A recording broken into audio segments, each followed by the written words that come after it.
Trump attorney John Sauer, I think that's how you say his name, argued with a straight face in a court of law that a sitting president could literally order SEAL Team 6 to assassinate their political rival and still be immune from prosecution, with one exception.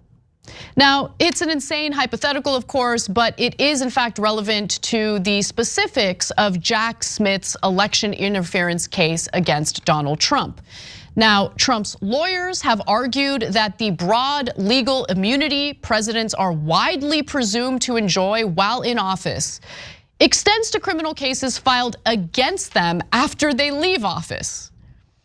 They also contend that because Trump was acquitted by the Senate after his 2021 impeachment over some of the same issues raised in the criminal case, he cannot be prosecuted. Now, I want to dispel the notion that impeachment proceedings in Congress are the same as actual legal proceedings, because clearly the political proceedings that an impeachment falls under is really about ousting someone from their position of power. It is not a literal court of law. I think most people should be able to understand that, but I commend the Trump legal team for trying this legal argument out. I don't think it's gonna work, but for the purposes of this discussion, we should delve into the argument that Donald Trump should be able to do whatever he wants and enjoy presidential immunity after he leaves office. Now, yesterday, Trump posted this on Truth Social, in all caps, of course. Without immunity, it would be very hard for a president to enjoy his or her golden years of retirement. They would be under siege by radical, out of control prosecutors, much like I am, but without the retirement. Now, look, I do think that there is a downside to some of the threats of legal action against Trump before his term was over. Because think about what that does to the mind of someone like Donald Trump. If he knows that he is likely going to face prosecution after he leaves office, well, then he's not gonna wanna leave office. Now, his efforts to remain in office, despite the fact that he lost the election, I think had to do with more than just the legal repercussions he was going to be confronted with after his term was over. But nonetheless, I do think that presidential immunity to some extent is important. The question is, when do you cross a line? And I would venture to say attempting to go against the will of the American people, the American voters, and essentially overturn the results of our democratic process should not enjoy immunity. And look, even though the judges haven't made a decision on this yet, I do think that they're likely going to rule against Trump and the argument that's being made here. Now, Jack Smith is warning that if Trump's argument stands, then presidents could literally avoid legal consequences for nearly anything they do so long as they claim it was an official act while in office. And that's the other thing. When it comes to immunity, it has to do with the actions that the president takes when he's president of the United States, pertaining to policy, pertaining to his duties as president. In the case of trying to overturn the results of the election, obviously that has nothing to do with official presidential duties. And to be sure, US District Judge Tanya Chutkan did not side with Trump on that argument. In a December opinion, Chutkan wrote that his presidency did not bestow on him the divine right of kings to evade the criminal accountability that governs his fellow citizens. And so the Trump team appealed that decision, and that brings us to the court proceedings that took place in the appeals court just yesterday. Judge Florence Pan, one of the 3 judges on the Washington, D.C. appeals court panel, basically wanted to test the limits of Trump's absolute immunity argument by posing a series of hypotheticals. And so let's hear how that exchange went. Could a president order SEAL Team 6 to assassinate a political rival? That's an official act in order to SEAL Team 6? He would have to be and would speedily be, impeached and convicted before the criminal prosecution. What if he weren't? There would be no criminal prosecution, no criminal liability for that? Chief Justice's opinion in Marbury against Madison and our constitutional tradition and the plain language of the impeachment judgment clause all clearly presuppose that what the founders were concerned about was not. I asked you a yes or no question. Could a president who ordered SEAL Team 6 to assassinate a political rival who was not impeached, would he be subject to criminal prosecution? If he were impeached and convicted first. And So your answer is no. My answer is qualified, yes. John, the answer was qualified. The answer was qualified. What do you think about that qualification? Yeah, I think the answer was qualified. He doesn't seem to be, like, to engage in this legal process that he's involved in. It's utter madness. I mean, look, I guess I give him credit to sticking to his crazy guns. Like, she laid out a hypothetical that for any reasonable person would cause you to back off, but he's in for a penny, in for a fascist takeover of the American government. And so he's like, yeah, I guess. I mean, but no, don't worry.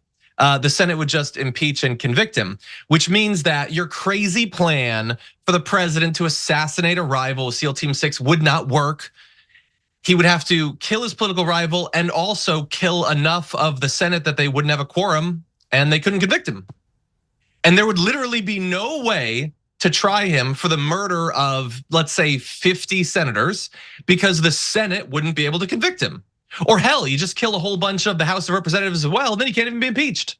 So it really, look, it requires SEAL Team 6 to be busy. They're gonna have to put in the hours, probably overtime.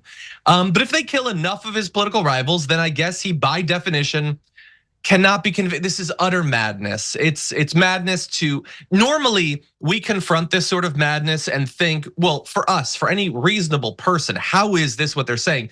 In this one case, as you acknowledge, the judges also don't seem to be buying it.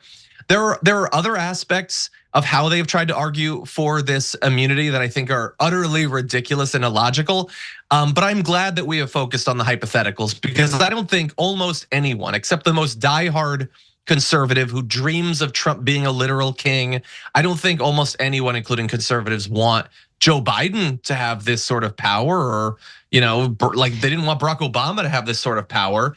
And I know that we can't expect consistency out of them, but who wants to live in a system that we would have if the judges buy what this guy's trying to sell?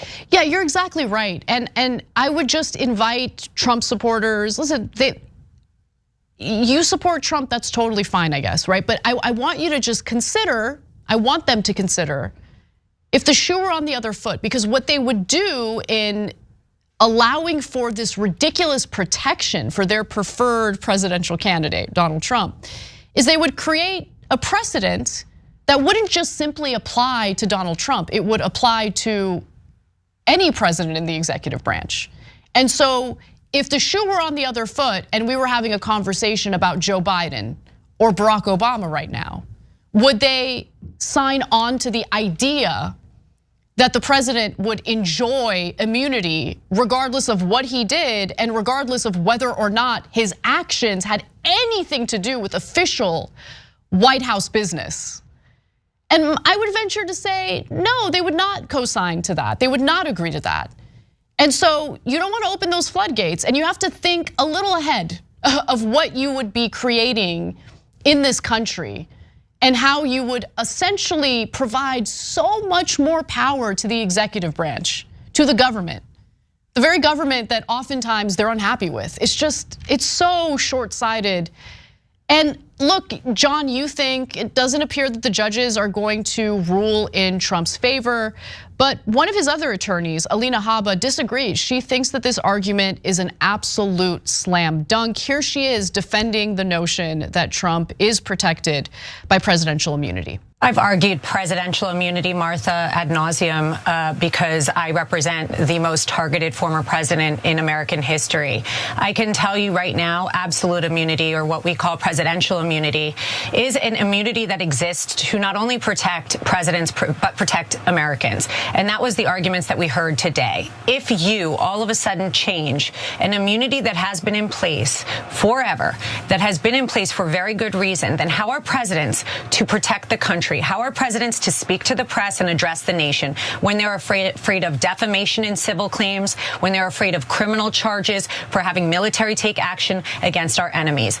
It is hypothetical after hypothetical of extreme situations that are not the current situation. That's what I heard today. Right, but Trump trying to steal the election is not a hypothetical, and that is extreme, and he did engage in that. And so the question is, should he be protected from any prosecution simply because he was the former president of the United States, even though the actions he engaged in had nothing to do with official White House duties as president of the United States. It was really about his self-interest in wanting to dismantle our democracy in order to remain in power. John. Yeah, look, it's ridiculous that we need to argue in this in multiple different ways. As you pointed out, they would not want this to apply to a Democratic president. They don't believe that it applies to Democratic presidents. They don't believe that it applies to Joe Biden. Literally right now, Alina Habba would ask, okay, so can Biden? Okay, here's the idea. Donald Trump is the leader of the MAGA movement. Okay, Joe Biden's getting old. He doesn't think that he can beat Trump. So, according to you, Joe Biden can have SEAL Team 6 go and kill Donald Trump. Oh, but wait, then he'll be impeached by the House, convicted by the Senate, and he could potentially be tried. Well, then he simply has SEAL Team 6 kill Donald Trump. He then resigns. Okay, he cannot be impeached by definition now, so he can never be charged. He gets away with it scot-free, and Harris becomes president or whatever, or Buttigieg or what. Like, they don't believe any of the things that they're saying. It's utter madness, as you point out. It has nothing to do with his official duties to call up Brad Raffensperger and say, I need you to get me 11,041 votes or whatever. Sending a mob of people to the Capitol has absolutely nothing to do with his official duties. None of this does. They don't believe any of it. They just have to say it because they're presumably being paid. I don't know for sure that they're being paid. Donald Trump is their boss, so they might not well get that check at the end. But they believe they'll be paid to say things that are utterly insane. I mean, that they are the attorneys, right? So I don't begrudge them for saying the crazy things that they're saying, both in that courtroom and also during these press interviews.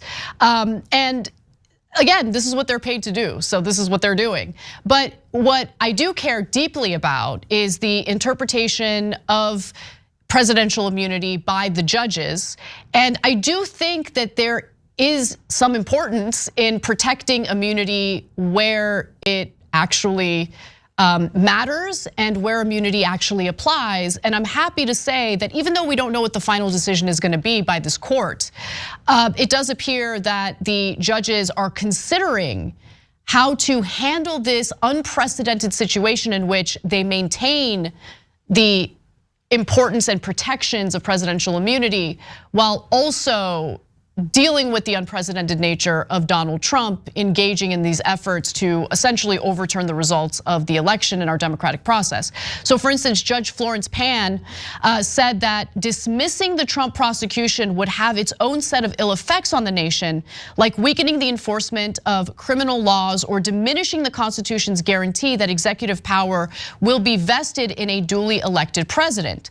So the judges wondered whether they should issue a blanket decision or a narrower ruling that focused on the specifics of Smith's charges against Trump. Henderson asked whether the panel should consider sending the matter back to Tanya Chutkin, the original judge who said that the immunity doesn't apply here, and directing her to determine which of the charges and acts cited in the indictment against Trump are plausibly related to his official duties. So rather than speculate on that, we'll wait to see how this story develops. But for now, it seems like things aren't looking so great for Trump and his legal team in making this argument that he should be protected and immune from any prosecution, even when it comes to going against the will of the American people, the American voters, and attempting to overturn the results of the 2020 presidential election. If it makes you feel any better, I have already put EPAC on alert. He's ready to go if it comes to that. General, I can assure you. Hey, General, let me into the war room to see you, so I had to hack my way onto this frequency. This better be critical, Wheelie. So, come on, what is it now, please? Okay, couple of things. I wanted low on the double. I was thinking about taking a couple of months sick leave, maybe starting today. And oh yeah, I intercepted a transmission from Megatron. Then send it through. Yes, sir, right away, sir. And so I was so damn weird, good on the other stuff. This is your last warning, insects. Relinquish what remains of the Allspark. So who's the insect? You? What? Who's the insect? Protect you. They will defeat it on our world, and we will defeat them here. This was just a diversion. Security, please bring up. Ravage, he's already inside. Deeds! Give me an update on that reserve. Boss readiness. What was his name? What was it? Evac, sir. Right, evac.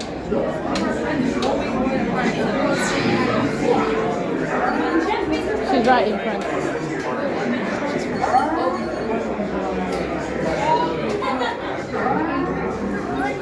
We're facing a heavy sustained attack.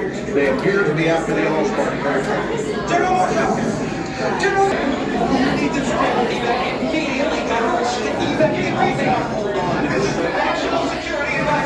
Hold on.